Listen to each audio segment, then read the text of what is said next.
joke, considering what happened after. Was it was Chloe warning me at first? I told her, you can't meet some lad you've only just met on Facebook. You don't know anything about him. So I says, I know his name's Carl, and he's 18, and his pictures are dead fit. What else do I need to know? I got mad with her then, because if he's a 45-year-old rapist with acne, he's not going to say so, is he? And then she tells me she's going meeting him, like now, in this right-out-the-way place. Well, I said I were coming too. So I says, what, do I need a baby minder? And then she just cut off on me. The police had said to me it was really lonely, nobody around. I hear this noise, I look round, and there's this old bloke stood there, 40 odd at least. He says, oh, you looked a lot hotter on Facebook, which is true, because I put this stupid sexy photo up on Facebook like an idiot. Then he grabbed me, and I screamed, and that's when Javi turned up. I was on my way back walking from having worked at Uncle Dean's warehouse, and I see this middle-aged white perv hassling some girl. So I said, oi, stop it. And he stops. He looks at me. For a minute, I thought he was going to lamp me out. But he thought better of it and left. And then I turned around to the girl and I said, you all right? She starts putting this hijab on. And I said, are you Muslim? What are you doing out this late? So I says, what are you doing out here this late? And then Chloe appears, going on like mental. She runs straight for Javid, punching him and scratching him and calling him all sorts. I had to tell her, this isn't the pervert. This is the guy that's just rescuing me from the perv. So straight away, Chloe goes all red in the face. She looks at Javid properly. That's when I knew she fancied him straight off. No, you couldn't. Because I didn't. Not at first. Yeah, well, you'd said yes to the lift before Javid had even finished asking. Whatever. Yeah, well, whatever was you going out with him for 2 weeks before even telling me. I couldn't be bothered with the earache. You want to watch out for those Asian lads, Chloe, because they're only after one thing. Like every other lad in the world isn't as well. When I found out Chloe was 15, I didn't think much of it. I was only 18 at the time. She's a really nice girl. Really liked her. It's a bit too nice, maybe. And then Mum's radar must have picked up on something. A couple of weeks later, I got a call from Uncle Adine. Your mother thinks you're seeing a Gori. No. I know when you're lying, Javid. Is she white or not? Oh, right, she's white. How old? Nearly 16. Bring her to my flat. Tomorrow. Why? To see if she's a typical slapper. 4 p.m. tomorrow, okay?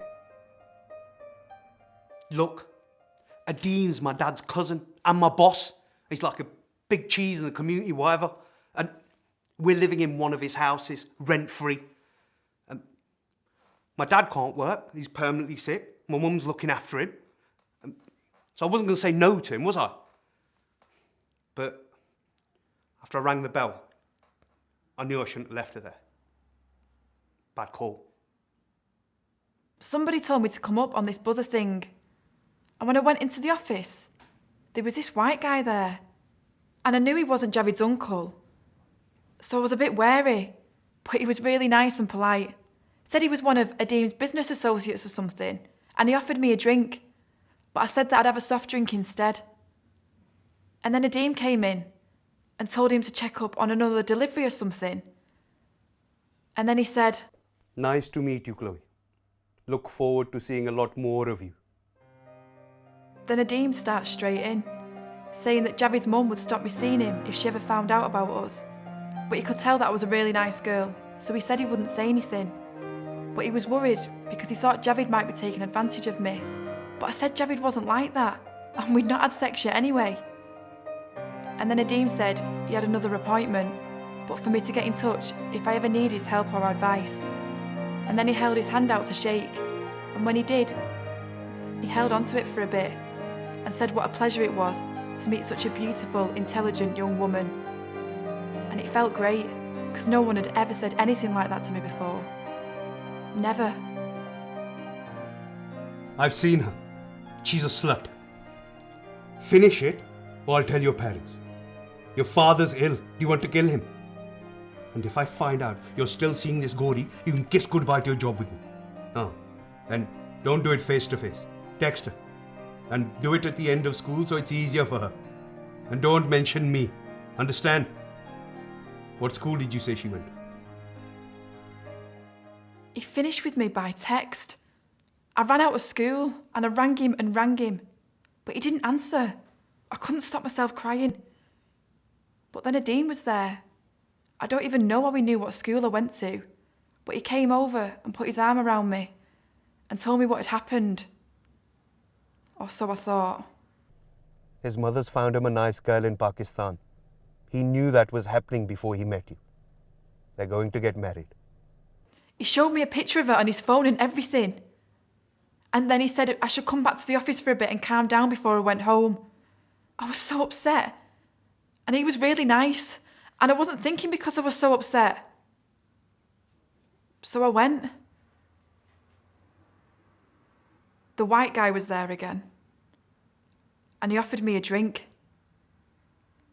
This time, I said yeah. Because I wanted to blot out the pain.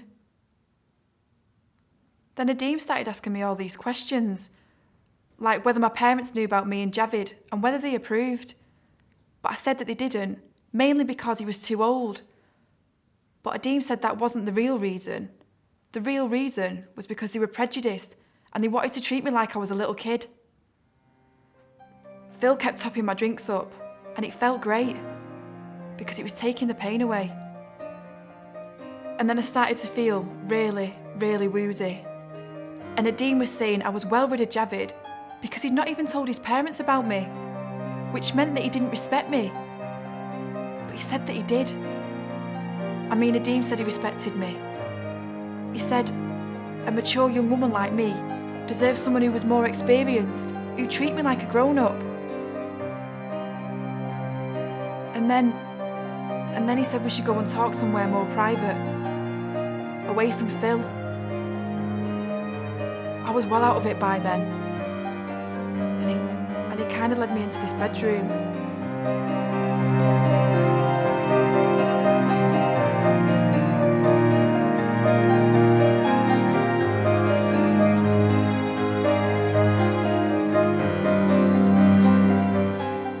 We've got another one. Dunno. Depends. Maybe a week, could be sooner. They're all different, aren't they? We're taking bookings now. She used to tell me everything and then suddenly clammed up, staying out late. We had no idea where she was. She wouldn't say where she'd been or anything. I thought she was with that Javid lad. But he'd finished with her. She knew that we'd stop her if she told us the truth. Chris, when had we ever stopped Chloe doing the things that she really wanted to do, if it was reasonable? Yeah, well, maybe we should have. What do you mean? I mean, maybe 15-year-old girls shouldn't be out on their own at 10:30 at night. So what should we have done? Locked her in? Well, yeah, if necessary. Yeah, and if you stop kids from doing things, then they do them anyway. I see that all the time with the kids at school. It's what I was like with my mum and dad. If you're too strict, they lie to you. And I wanted to be someone Chloe could talk to. That way we could protect her more. Yeah, well, we couldn't protect her, could we? Because we didn't even know where the hell she was. He gave me loads of presents at first. He was really nice, and I looked up to him. But all the time, he was getting into my head, drilling in, turning me against my parents, my friends, and school. He said Sarah was a slut because she lived in a children's home.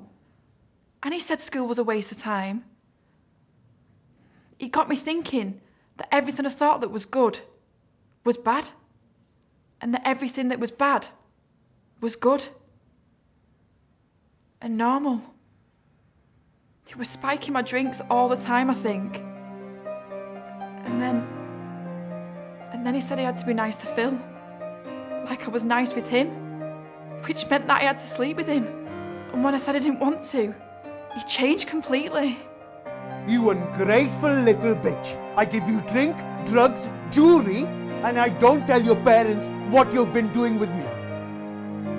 But what if I did? I didn't know what he meant. But he said that Phil had been taking photos of me and him in this two-way mirror in the bedroom. And then he said he'd send them to my parents and my friends at school if I didn't do what he asked. And then when I said I'd go to the police... Do that, and I'll send my friends round to your house with knives and baseball bats. And And then he made me go into the bedroom and wait. And then Phil came in. And after that, there was loads and loads of men. All colours. All ages. I was mental by then. I was so drugged up. I didn't know what was right and what was wrong. I was so scared. I didn't know who I was anymore. It got so I thought that everything that was happening was normal. Because I was worthless. And this was all I deserved. It got really bad very quick. She turned into a different person. She'd been turned against us, like we were evil or something. She accused us of all sorts. And then I found this mobile phone that somebody had bought her. It was full of texts calling her all sorts and telling her to be here and be there. And that was it. I rang the police. Chloe was behaving really weird. She was wagging school, not handing in homework. She kept shouting at the teachers for no reason. Not like her. And she looked awful. Big rings round her eyes. So I kept asking her if she was okay, and she always said yeah. But after a bit, she just cut me off, avoided me.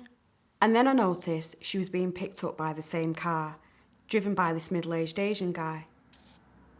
By this time, I was going out with Javid, which could have been the other reason why Chloe was avoiding me.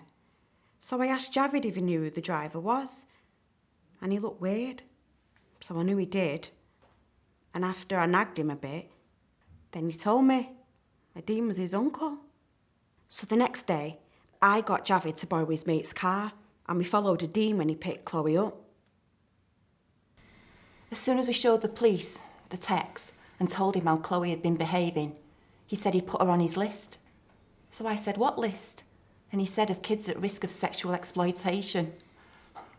And although I knew it inside already, this was like having a knife stuck through my heart. And